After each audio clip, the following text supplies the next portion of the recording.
Hello, this is the section 8.4, 8.6, and 8.7 lesson on the topic of prime, rational, and irrational numbers. In this very brief lesson, I'm going to hit just some of the high points to be watching for when you read the textbook and do the activities in class. So two key ideas in these sections are prime and composite numbers. So let's state their definitions. Prime numbers are counting numbers other than 1 that are divisible only by 1 and themselves. So a couple of key points in this definition is that the number 1 itself is not prime. So we're only dealing with numbers greater than 1 when we talk about prime numbers. The other key idea is that in a prime number, it's divisible only by 1 and itself. It can't be divisible by anything else. The other type of numbers are composite numbers, and that's just the opposite of prime. Composite numbers are numbers that are not prime. So we'll give a couple examples of prime numbers and composite numbers here on the next slide. Now, one key idea that goes along with the idea of composite numbers is a very, very important theorem in algebra called the fundamental theorem of arithmetic. Very, very, very important theorems are given the name fundamental. And this is stated very simple, but it's a very powerful and very big idea in mathematics. And this states that every counting number greater than 1 can be factored as a product of prime numbers in a unique way. So this says a couple of things. Number one, we can write any counting number as the product of prime number. So we can write it as some prime number times another prime number times another prime number. And it says that there's only one way to do that. So let's give a couple of examples.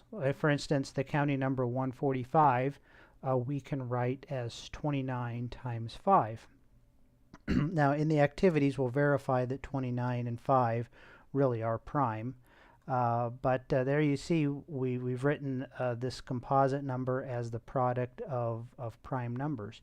And what the fundamental theorem of arithmetic says is that there are no other prime numbers that do this. We can't write 145 as the product of any other prime numbers. 29 and 5 are the only prime numbers that work. Another example, the bigger number 2009 can be written as 41 times 7 times 7. Now you can do this arithmetic on your own to verify that everything works out. But notice that 7 and 7 are prime, 41 is also prime. So there we go, we've written 2009 as the product of 3 prime numbers. Now these last two prime numbers happen to be the same prime numbers, but that's okay. This fundamental theorem doesn't say that prime numbers can't be repeated. But what it does say is that there's no other prime numbers that work. Only the prime numbers 41, 7, and 7 work. Another example, 264,264 can be written as 13 times 11 times 11 times 7 times 3 times 2 times 2 times 2. These are all prime numbers. There's only one set of prime numbers that multiply out to 264,264. Again, notice that some of these prime numbers are repeated, but that's okay. These are the only prime numbers that work. What we have here on the right hand side when we write a number as a product of prime numbers, we sometimes call that the prime factorization. Now a couple of questions you might be asking yourselves, and these are questions that we're going to answer in the textbook and we'll also answer them in the activities. Number one, how do we find prime numbers? How do we verify that a number really is prime? Well, we'll look at one way of doing that. Another question is, how many prime numbers are there? And we'll do an activity that will prove that there are actually an infinite number of prime numbers. 3 more definitions. Rational numbers are numbers that can be expressed as a fraction. That the denominator in that fraction could be 1, it could be anything else, but if we can write any number as a fraction, we call it rational. Irrational numbers are just the opposite of rational.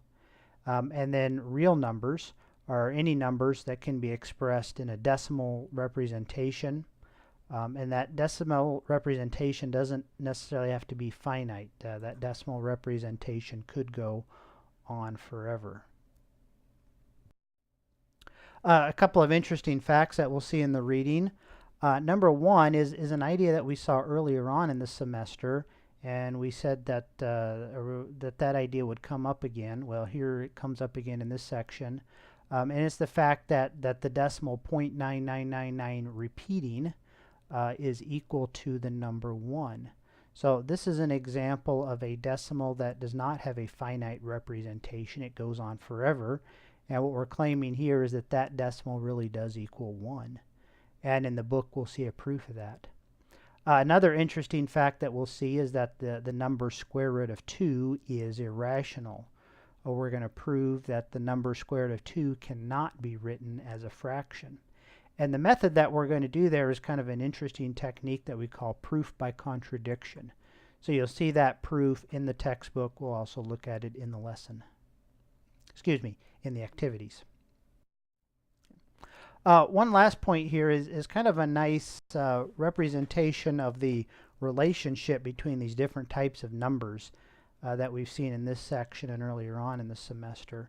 So we start off with counting numbers, and those are 1, 2, 3, so on and so forth. So those are the numbers that we use to count items. Now if we include the number 0, we get the whole numbers. So that's simply the counting numbers with the number 0. Now if we include negatives, we get the integers. So those would be the counting numbers 0, 1, 2, 3. They're negatives, negative 1, negative 2, negative 3. And this dot, dot, dot indicates that the list keeps going on forever. Now if we include the fractions and their negatives, then we get the set of rational numbers. And so that would be our integers and then all the fractions, both positive and negative fractions. And then lastly, if we include all decimals and their negatives, we get the so-called real numbers. So there we've got our whole numbers, we've got our rational numbers, and then we've also got our irrational numbers like square root of 2, negative square root of 2, and then here's just kind of an arbitrary string of zeros and ones. So notice how these boxes get bigger as we move to the right. That indicates that these sets of numbers are getting bigger.